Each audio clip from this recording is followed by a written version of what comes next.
পথের কাঙাল আমি, প্রতিবার আহারের আগে আমার দৈনন্দিন ডাল ভাতের জন্য হে ঈশ্বর ধন্যবাদ জানাই তোমাকে। একটি প্রার্থনা শুধু, হে ঈশ্বর অন্নদাতা, যে চাষির অন্ন খাই সেও যেন ঋণমুক্ত থাকে। রণজিৎ দাস রচিত কবিতা অন্ন থেকে শুনছিলেন দর্শক। আমাদের জানাচ্ছে এনটিভির নিয়মিত আয়োজন সংলাপ প্রতিদিন আমাদের সাংস্কৃতিক সংগ্রাম অনুষ্ঠানে।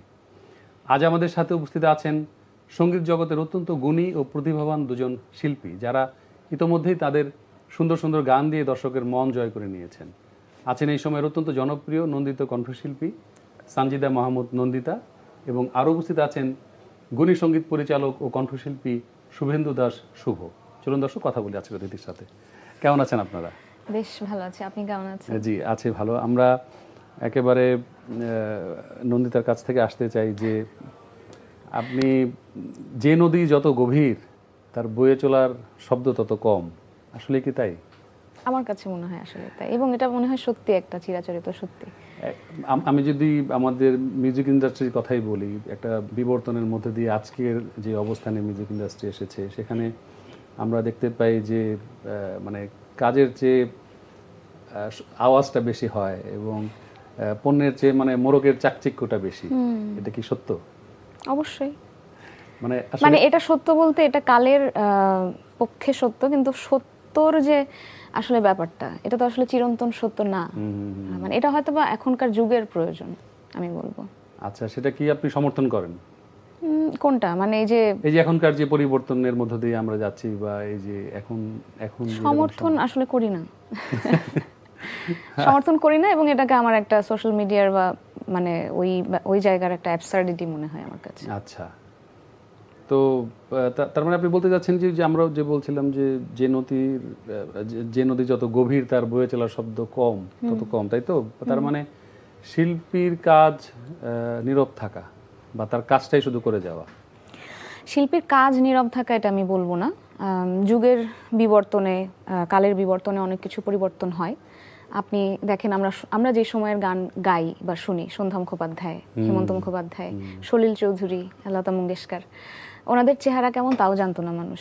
আমরা যখন আমাদের বয়সে শুনেছি, ক্যাসেটের ওপরে কভারে একটা ছবি দেওয়া থাকতো।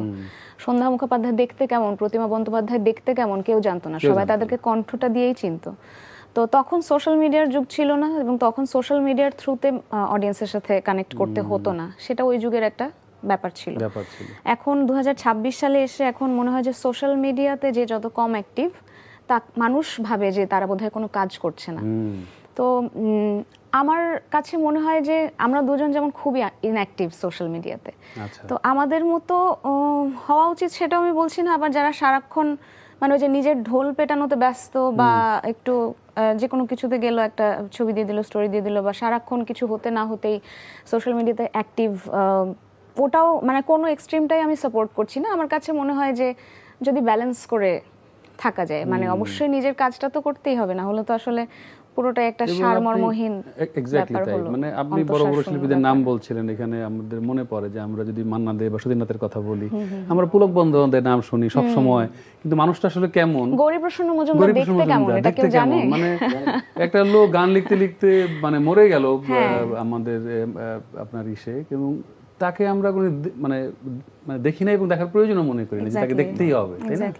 তো শুভেন্দু দাস শুভ, মানে এত সুন্দর সুন্দর গান, মানে আপনার মানে যার হাত ধরে সৃষ্টি, সেই ব্যক্তি আপনি বলছেন যে my only true wisdom is knowing that I know nothing. সেটা কেন? কারণ যত বয়স বাড়ছে তত জ্ঞানের পরিধি আসলে কতটা কম, সেই উপলব্ধিটা আসলে বাড়ছে। অনেক আগে থেকেই এটা বেড়েছে আসলে, কিন্তু যত সময় যাচ্ছে তত আরো বেশি বুঝতে পারছি যে কতটা কম জানি। সো জানার চেষ্টাটা তো আছেই, এই বিষয়ে আসলে ওটাই। তার মানে শিল্পী যত বড় হয় তার মধ্যে বিনয় বা কি বলবো যে আত্মশুদ্ধির ব্যাপারটা চলে আসে।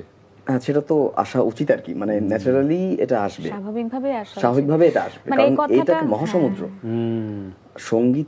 সঙ্গীত না শুধু, যদি বলি মানে অনেক শিল্পের যে কোনো শাখাই আসলে। আর সেক্ষেত্রে মানে সঙ্গীত তো আসলে সর্বশ্রেষ্ঠ শিল্পগুলোর ভিতরে একটা সাধনার বিষয়। হ্যাঁ, তো সেইখানে সঙ্গীত তো মহাসমুদ্র। এটার আসলে কোনো কিছুই আসলে আমরা আসলে জেনে শেষ করতে কোনো পারবো কুল না। কিনারা কোনো নাই, কুল কোনো কিনারা নাই তল নাই। আমাদের। আর এই কথাটা মনে হয় অনেকটা ওরকম রবীন্দ্রনাথই বলে গেছেন যে যত জানি তত জানি না। হ্যাঁ, তো খুব সুন্দর। ওরকমই ব্যাপারটা। তো আমি যদি আপনাদের এই যে মানে খুব পপুলার হয়েছে যে মোজি অ্যান্ড কোং এর যে ধারণাটা, এটা কখন কিভাবে আপনাদের মাথায় এলো যে এমন একটা প্ল্যাটফর্ম থাকা দরকার আমাদের?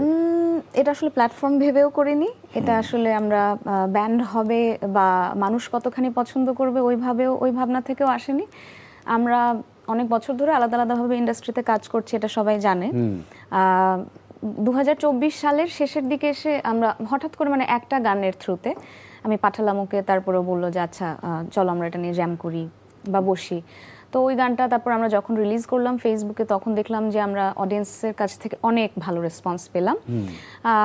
তারপরে আমরা ভাবলাম যে আচ্ছা আমাদের কারণ এত পুরনো গান আছে আমাদের পছন্দের, তো আমাদের মনে হয়েছে যে আমরা এই গানগুলো নিয়ে কাজ করতে চাই, আমাদের রেন্ডিশন বানাতে চাই। তো তারপরে শুরু হয়েছিল আসলে একটা ব্রিদিং স্পেস হিসেবে আমাদের জন্য, আমাদের ভালো লাগা থেকে, আমাদের সোল ফুড হিসেবে।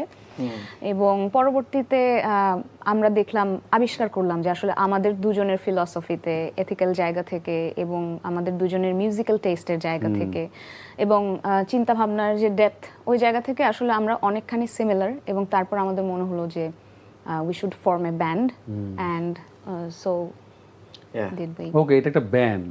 Yes, Mozi and Kong is a band. মানে মোজি অ্যান্ড কোং কেন, মানে এটার পিছনের গল্পটা হচ্ছে, যখন ব্যান্ড আমরা ফর্ম করার ডিসিশনটা নেই, তখন তো নামের একটা ব্যাপার চলেই আসে প্রসঙ্গে। সো তখন নাম খুঁজতে যেয়ে আমরা প্রথমে আমাদের মানে মেলানকোলি মেটস নামে আমাদের ইনস্টাগ্রাম হ্যান্ডেলটা আচ্ছা আমাদের ছিল। সো ভেবেছিলাম ওইটা নাম রাখবো কিনা, বাট ব্যান্ড নাম হিসাবে আমাদের পছন্দ হচ্ছিল না মেলানকোলি মেটস। সো দেন আমাদের স্বভাবের সাথে মিল রেখে আসলে একটা শব্দ খুঁজে বের করা, হুইচ ইজ মোজি। মোজি আসলে মানেটা তুই বল, মোজির মোজি একটা ফ্রেঞ্চ ওয়ার্ড, আর এক্সাক্ট ওয়ার্ড বলতে আসলে আমি যদি বাংলায় একটা সুন্দর শব্দ আছে আমরা পড়েছি ছোটবেলায়, গদাই লস্করি চাল। অনেকদিন পর শব্দটা আমার খুব আদর লাগে, কিন্তু মানে যদিও বা অলস শব্দে ব্যবহার করা হয়, তো আমরা মোটামুটি বলতে গেলে ওভাবে অলসই, মানে আমরা রিল্যাক্স টাইমে বা procrastinate a lot about a lot of things। হ্যাঁ, একটা স্পেস এবং doing things on our own terms. আমাদেরকে চাপ দিয়ে কোনো কাজ আপনি বের করতে পারবেন না। হ্যাঁ, করতে হয়েছে অনেক সময় ফর সার্ভাইভাল, বাট আমরা আসলে নিজেদের সময় মতো, নিজেদের মুড অনুযায়ী, নিজেদের পছন্দে আরাম করে কাজ করতে পছন্দ করি। না, এটা মানে বলতেই হবে, আপনারা এই সময় এত বেশি কি বলবো যে মানে গ্রহণযোগ্যতা পেয়েছেন, এত বেশি জনপ্রিয় হয়েছেন যে আমিও আপনাদেরকে চেষ্টা করে, এই যে বলছিলেন যে আমাদেরকে চাপিয়ে কিছু করা যায় না, সেই মানে অবস্থায় তো নাই এখন। আপনারা এত বেশি ব্যস্ত থাকেন, আর তাছাড়া ফ্রাইডে যেহেতু আপনাদের গতকালকেও শো ছিল ইয়ামাহার, এবং আমরা লাস্ট ফ্রাইডেতেও ট্রাই করেছিলাম, তখনও আপনাদের টাঙ্গাইলে না কোথায় যে একটা শো ছিল, বাংলাদেশের একটা। আপনাদেরকে মানে পেয়ে অত্যন্ত ভালো লাগছে যে আপনারা এত ব্যস্ত মানে সময়ের মধ্যে আপনারা ইন্টারভিউতে সময় দিয়েছেন, খুব ভালো লাগছে। এবং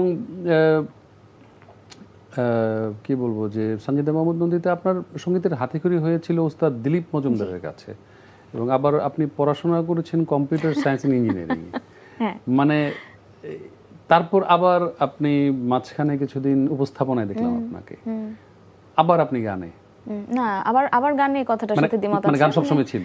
গান তো আমার বয়স যখন 3.5 বছর, তখন থেকে মানে বলে না যে he or she picked it up, মানে সেটা ইনস্ট্রুমেন্ট হোক বা ভোকাল হোক অথবা যে কোনো আর্ট ফর্মই হোক না কেন, I picked it up when I was 3.5 or around that age। মা বলেন যে দূর থেকে, মা টিচার ছিলেন, স্কুল থেকে আসতে আসতে বাসায় ঢোকার অনেক দূর থেকে শুনতে পেতো যে কেউ একজন গান গাচ্ছে, এবং তখনও যে আমাদের ছোটবেলাতে অনেক সুন্দর সুন্দর জিঙ্গল হতো, তো এটা টিভিতে শুনে শুনে আমি নিজেই তুলে গাইতাম। এবং মা এখন বলে যে এত ম্যাচিওরড সুরেলা একটা কণ্ঠ, মনে হতো যে বড় একটা মানুষ গাচ্ছে, বাট আমার বয়স তখন হার্ডলি মানে 3.5-4 বছর এরকম। কোন জায়গার গল্প এটা? আমি বড় হয়েছি মুন্সিগঞ্জে। হ্যাঁ, কারণ আমার বাবা ডেন্টিস্ট ছিলেন, মা গভর্নমেন্ট প্রাইমারি স্কুলে টিচার ছিলেন, তো তাদের দুজনের কাজের সুবাদেই আসলে আমাদের মুন্সিগঞ্জে বড় হওয়া, আমার এবং আমার ভাইয়ের। তো তারপর তো গান শেখা গুরুর হাত ধরে, ওস্তাদ দিলীপ মজুমদার, ওনার কাছে আমার হাতে খড়ি। তো গানটা তো সবসময় ছিল আসলে, যেটা বলছিলেন যে উপস্থাপনা, পড়াশোনার যে জায়গাটা বলছিলাম যে আপনার পড়াশোনার জায়গা, মানে ওখানে কি আপনার ক্যারিয়ার মানে কিছু আছে? মানে এটা একটা মজার ব্যাপার। আমার মনে হয় যে এই গল্পটার সাথে বাংলাদেশের আমাদের জেনারেশনের 90% মানুষ রিলেট করতে পারবে। আমাদের জেনারেশনে এবং আপনার সময় আমি শিওর যে বাবা মা কি ভাবতেন যে ছেলে মেয়ের ক্যারিয়ার কি হবে, ডাক্তার, ইঞ্জিনিয়ার অথবা লয়ার, মানে এরকম একটা গদবাঁধা ব্যাপার তো ছিলই সব সময়। আমার বাবা ডেন্টাল সার্জন ছিলেন এবং তার স্বপ্ন ছিল যে আচ্ছা আমার মেয়েকে এমবিবিএস ডক্টর বানাবো। মানে আমরা 2 ভাই বোন, তো ভাইকে ইঞ্জিনিয়ার বানানোর ইচ্ছা ছিল, আমাকে ডক্টর বানানোর। এবং আমি এত বাধ্য মেয়ে ছিলাম, ছোটবেলায় মা শিখিয়ে দিয়েছে, বাবা বলেছে যে এম ইন লাইফ হলে লিখবে যে I want to be a doctor, I want to serve the people, আমি ওটাই লিখতাম। এবং অনেক বড় বয়স পর্যন্ত আমি আসলে খুব বাধ্য মেয়ে ছিলাম। তো তারপরে আমার এইচএসসির সময় যে মনে হলো যে না, মেডিকেল এত পড়াশোনা, আমি এত পড়াশোনা তো আসলে করতে চাই না, করতে পারবো না। তারপর বাবা বললো আচ্ছা ডক্টর হবে না তাহলে আমি মানুষকে কি বলবো, ইঞ্জিনিয়ার, আমার মেয়ে ইঞ্জিনিয়ার এটা বলতে চাই, তাহলে তুমি কম্পিউটার সায়েন্স ইঞ্জিনিয়ারিং এ পড়াশোনা করো। তো আমি বললাম আচ্ছা ঠিক আছে পড়াশোনা করি। কিন্তু পড়তে যে আসলে তো খুব স্বাভাবিকভাবে ভাল লাগেনি। এবং তারপর মিডওয়েতে আমি একটা রিয়েলিটি শোতে গেলাম এবং সেখানে একটা মোটামুটি অবস্থানে আসলাম। তারপরে তো আমার পার্সপেক্টিভটা চেঞ্জ হলো এবং তখন আমার মনে হলো যে I want to take music as my career. এবং স্বাভাবিকভাবে পরিবারে যখন বলেছি, সেখানে অনেক যুদ্ধ, অনেক না মানার একটা ব্যাপার, যদিও বা আমার মা অনেক আগ্রহ করে আমাকে গান শিখিয়েছেন, তার জন্যই আমার আজকে গান গাওয়া, না হলে হয়তো বা গানটা গাওয়াও হতো না। তো আমি একটু মানে ব্যক্তিগতভাবে জানতে চাই, আপনার বাবা মা আছেন? আমার বাবা গত হয়েছেন 2023 সালে, মা আছেন। বাবা was really proud of me at the end of his time, and I am glad যে উনি আসলে ওই কথাটা আমাকে বলতে পেরেছিলেন যে I am really proud of you. আর মা তো একটু প্রকাশ কম করেন, বাট আমি বুঝি যে তিনি আসলে অনেক খুশি। আমি কেন বললাম, আপনি যেহেতু বললেন আপনার বাবা ডেন্টিস্ট ছিলেন এবং আপনার বাবা নিশ্চয়ই বলতেন যে আমার মেয়ে গজদন্তিনী এবং এত সুন্দর হাসি, সেই দাঁত নিয়ে কিছু বলতেন বাবা? বাবার এটা একটা আফসোস ছিল, কারণ বাবা এত মানুষের বলতে হবে যে জীবন পাল্টে দিয়েছেন। কারণ অনেক গল্প আছে যে একটা মেয়েকে দেখতে এসেছে কিন্তু পছন্দ করছে না তার দাঁতের জন্য, বাবা কমপ্লিটলি তার মানে চেহারা, হাসি সব বদলে দিয়েছেন। কিন্তু বাবার একটা আফসোস ছিল যে আমার মেয়েটার দাঁত আমি ঠিক করতে পারলাম না, বা আমিও চাইনি আসলে ঠিক করুক, কারণ যখন অলরেডি আমার হাসিটা আমার নিজের কাছেই ভালো লাগতো। I have never been really insecure at all about my teeth. তো বাবার একটু আফসোস ছিল, কিন্তু আমার সব সময় ভালোই লেগেছে। আমি এই জন্য প্রশ্নটা করেছি। তো শুভেন্দু শুভ, আমরা খুবই চমৎকার একটি গল্প শুনছিলাম আমরা নন্দিতার কাছ থেকে। তো গিটার আপনার হাতে খড়ি হয় আপনার বড় ভাই অটোমোনাল মনের কাছে, জি, এবং আবার নিজের কণ্ঠে গাওয়া প্রথম প্রকাশিত আপনার মৌলিক গান ছিল ফাগুন বেলায়। জি। হ্যাঁ, তো এখানে রাজনৈতিক আলাপ জরুরিতে আপনি সঙ্গীত পরিচালক এবং দেশান্তর চলচ্চিত্রের জন্য গানের সঙ্গীত পরিচালনা আপনি করেছিলেন। এখানে রাজনৈতিক আলাপ জরুরিতে আমি শুরু করেছিলাম, কিন্তু আমার একটা ট্যুর থাকায়, আচ্ছা, দেশের বাইরে, আচ্ছা, ওটা আর আমি শেষ করতে পারিনি। আচ্ছা, ওটা শুরু করেছিলাম। তো আবার আপনাকে আমরা আবিষ্কার করলাম কোক স্টুডিওতে। তো আপনি নিজেকে কখনো একটা নির্দিষ্ট ছকের মধ্যে রাখতে চাননি মনে হচ্ছে, সেটা কি সত্যি?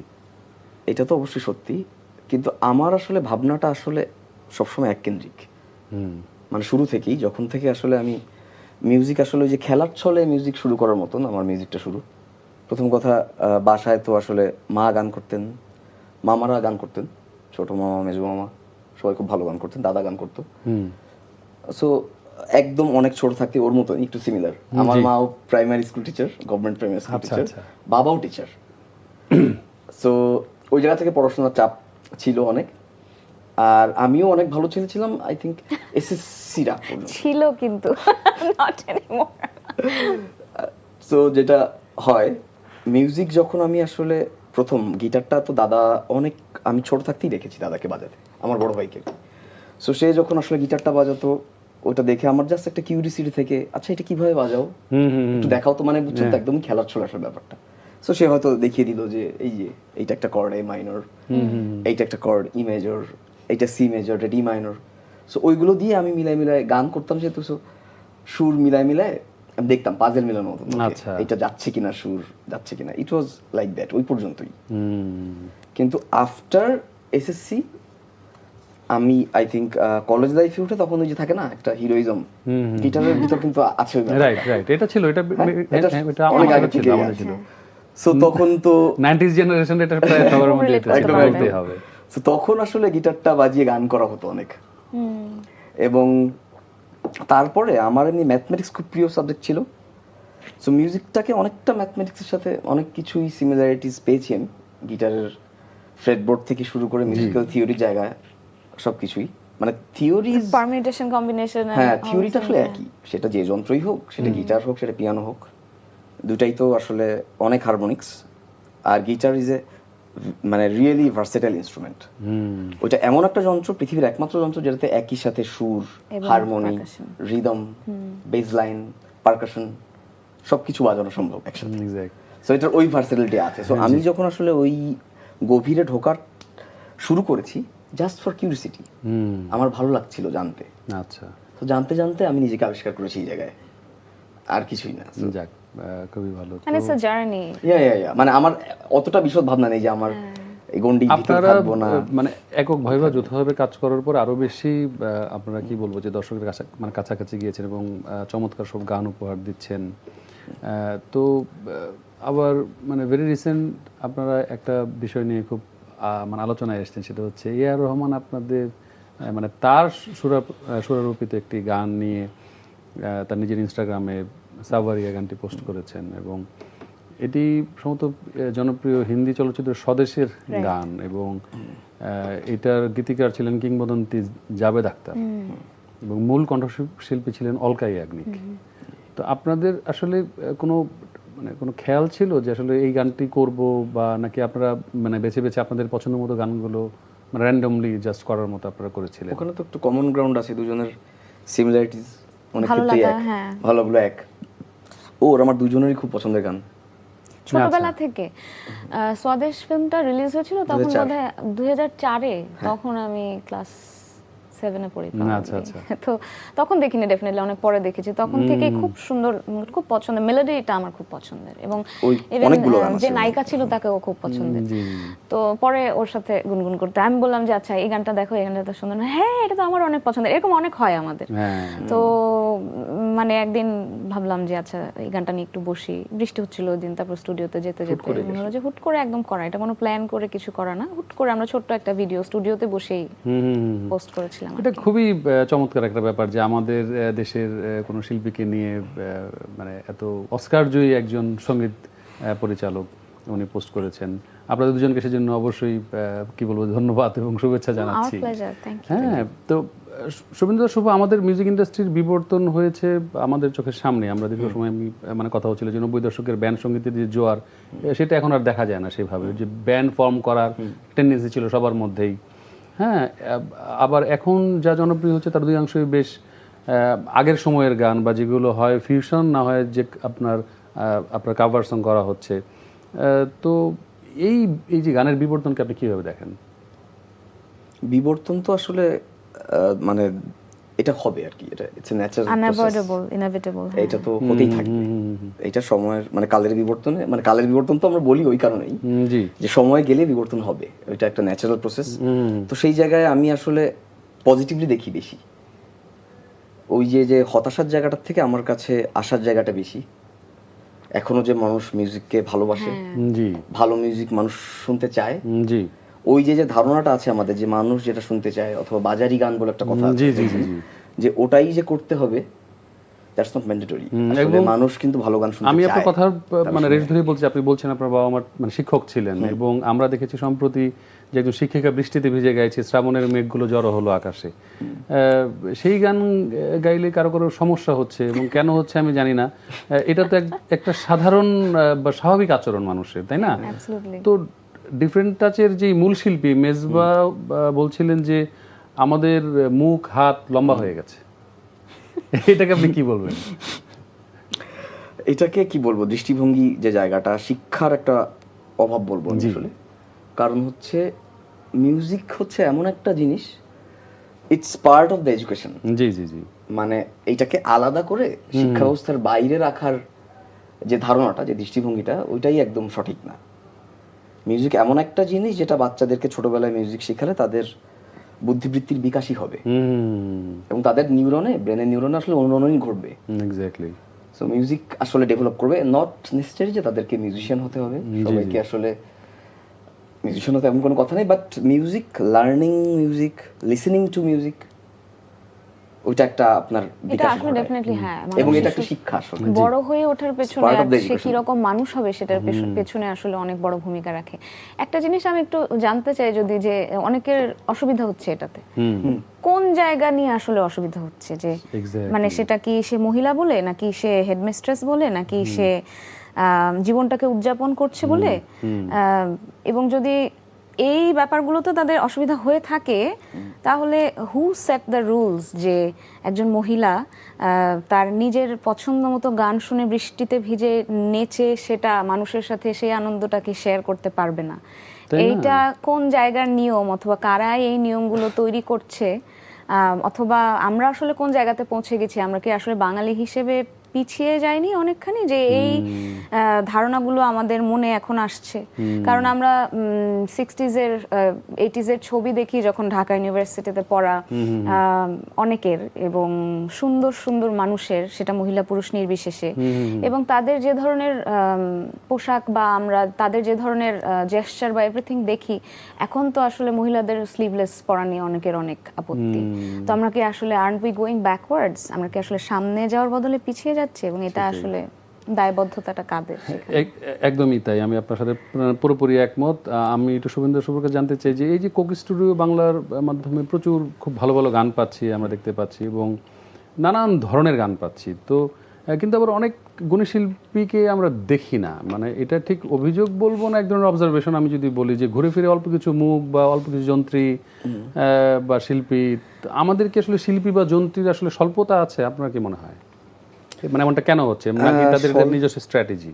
না না, এটা স্ট্র্যাটেজি না আসলে, ওইটা তো আসলে ওই মোমেন্টারি ব্যাপারটা, মানে ওই ক্রিয়েশনের ব্যাপারটাও ওই হয়ে যায় হঠাৎ করে, সবসময় তো আসলে সিনক্রোনাইজ হওয়ার একটা ব্যাপার। হ্যাঁ হ্যাঁ, মানে হঠাৎ করে অনেক ভেবে চিন্তে অনেক কিছু হয় না। আচ্ছা, তো আসলে দেখা যায় যে ওই যে যারা একসাথে কাজগুলো করছি, জি অথবা কেউ একটা খুব ইউনিক আইডিয়া নিয়ে আসলো, জি, এবং সেইটা আসলে অ্যাপ্রুভড হলো, কারণ এখানে তো একটা মানে বাণিজ্যিক একটা ব্যাপার আছে এখানে, হ্যাঁ, যেহেতু এটা মানে এটা স্পন্সর্ড বাই কোকাকোলা, সো অনেকের মানে অনেক ধরনের ডিসিশন, এটা তো আসলে সব ডিসিশন আমাদের পরেও থাকে না, বাট ব্যাপার যেটা আমাদের কাজ, সেটা আমাদের কাজ হচ্ছে সৃষ্টি করা, গান করা, সো কিছু একটা দাঁড় করিয়ে সেটা শোনানো, জি জি, এবং সেটা ওই ইউনিক হলে সেটা আসলে অ্যাকসেপ্টেড হয়, সেটা আপনারা দেখতে পারেন, শুনতে জি পারেন। জি জি।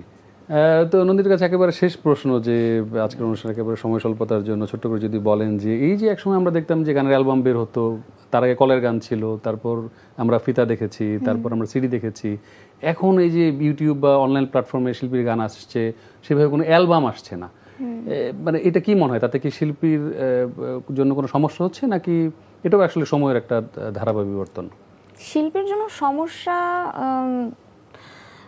আমি বলবো যে একদিক থেকে চিন্তা করলে হচ্ছে, কারণ একটা অ্যালবাম তো আসলে it's not only what kind of music you are making, but also তুমি কোন ফিলসফিতে বিলং করো, তোমার কত ধরনের ভার্সিটালিটি থাকতে পারে, অথবা তুমি কিভাবে চিন্তা করো, কিভাবে জীবনকে দেখো, অনেক কিছু। আমরা একটা অ্যালবামকে একটা আর্কাইভ হিসেবে দেখি, জি জি, এবং এখন তো আসলে ওই যুগের পরিবর্তনে বিবর্তনে যেটাই বলি, আমাদের একটা সবকিছু এই মুহূর্তেই সুখটা লাগবে, এই মুহূর্তেই আনন্দটা লাগবে, এক মিনিটের মানে টডলার লেভেল অ্যাটেনশন হয়ে গেছে সবার, এবং আমরা এখন আসলে গানের জন্য অডিয়েন্সের কান তৈরি হওয়া উচিত ওটা না ভেবে কানের জন্য গান বানাই মোস্ট অফ দ্য পিপল। জি, তো অবশ্যই অ্যালবাম হওয়া উচিত, আমাদের অ্যালবাম করার প্ল্যান আছে, এবং ওই যেটা বলছিলাম শুরুতে, যে গান বা যে কোনো শিল্প মাধ্যম আসলে প্রথমে নিজের জন্য হওয়া উচিত, তারপর না অডিয়েন্সের জন্য। এখন আমরা দেখছি যে শিল্পীরা কি বলবো, যে নিজেরা শিল্পী হওয়ার পাশাপাশি মডেল হয়ে যাচ্ছেন, বা তাকে মানে অভিনয় করতে হচ্ছে, এই বিষয়টা আসলে মানে কেমন লাগে? এইটা তো আসলে জাজমেন্ট করার কিছু নাই, এটা যার যার কারণ এটা ব্যক্তিগত তো যার যার ব্যাপার ব্যক্তিগত আসলে। ব্যাপার, এবং এক এক শিল্পীর এক এক ধরনের এক এক জনরা নিয়ে তারা কাজ করে, সো কোন জনরায় তো আসলে হয়তো তার প্রেজেন্টেশনটা ওরকম, জি, সেক্ষেত্রে হয়তো তাকে নাচতে হচ্ছে। যেমন মাইকেল জ্যাকসনকে যদি উদাহরণ হিসেবে ধরি, হ্যাঁ, সে যদি না নাচতো, সে কিন্তু মাইকেল বা জ্যাকসন হতো শাকিরের না। কথা বলছিলেন আপনি, শাকিরা, হ্যাঁ, সো তারাও তো অনেক বড় শিল্পী।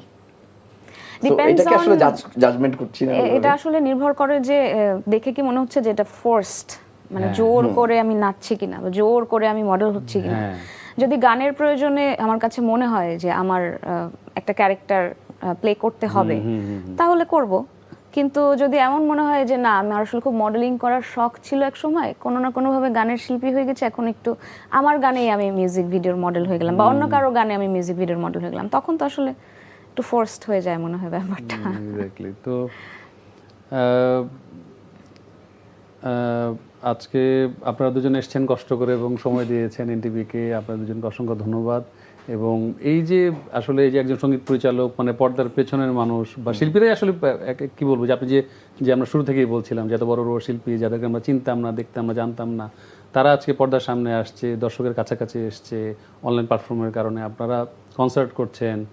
তো এই যে মানে কি বলবো যে আলো নিয়ে যারা কাজ করছেন, শিল্প নিয়ে কাজ করছেন, এই যে শিল্পীর মানুষরা যখন সামনে আসেন, এই যে আজকে আপনাদেরকে আমি দেখতে পাচ্ছি, এটা কিন্তু অনেক আনন্দের ব্যাপার, ভালো লাগার ব্যাপার। তো আপনাদের জন্য অসংখ্য শুভকামনা এবং ভালোবাসা থাকলো, এবং উত্তর আপনারা আরো ভালো ভালো গান উপহার দেন দর্শককে, সেই প্রত্যাশা রাখছি। এবং আজকের মতো বিদায় নিচ্ছি আপনাদের কাছ থেকে।